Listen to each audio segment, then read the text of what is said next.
লখিমপুৰ আৰু গুণাচতী সংযোগী সোৱণশিৰি নদীৰ ওপৰত হ'বলগীয়া দ্বিতীয়খন দলং ঢকুৱাখানা আৰু মাজুলীবাসী ৰাইজৰ বাবে অতি শীঘ্ৰে হোৱাটো জৰুৰী বুলি মই ভাবোঁ। কাৰণ এইকণত দলং এখন নথকাৰ বাবে নদীৰ সিপাৰত বসবাস কৰা লোকসকলৰ যথেষ্ট অসুবিধাৰ সন্মুখীন হ'বলগীয়া হয়।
ঘনায় অহা যোৱা কৰি থাকিম মই দলঙৰ সিটো মূৰত ৰৈ থাকিবি তই অভিমান নেৰি ৰাখি থবি তই এসোপা মৰমেৰে নিচু কামে মই মুখনিলে চাই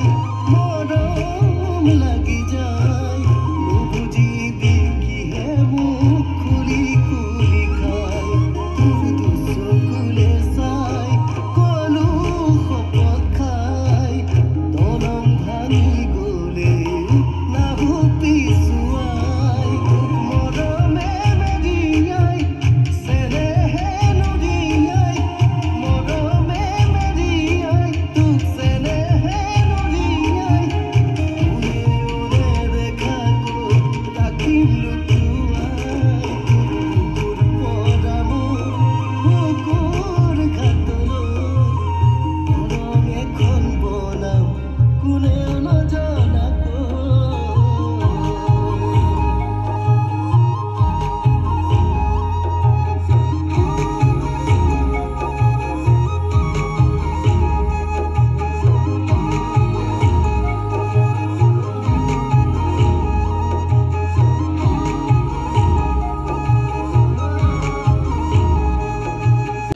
উক্ত যাতায়াতৰ অসুবিধাৰ বাবে ইয়াৰ খেতিয়কসকলে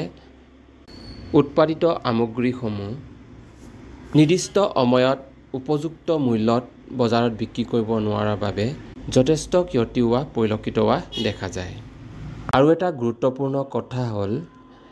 ইয়াত অহা যোৱা কৰা লোকসকলৰ বাবে বহুত বিপদৰ সন্মুখীন হ'বলগীয়া হ'ব পাৰে যদি NHPC প্ৰকল্পই পানী এৰি দিয়ে। সেয়ে এই দলংখন অতি শীঘ্ৰে নিৰ্মাণ কৰি যাতায়াতৰ সুবিধা কৰি দিব বুলি চৰকাৰক ইয়াৰে অনুৰোধ জনাওঁ।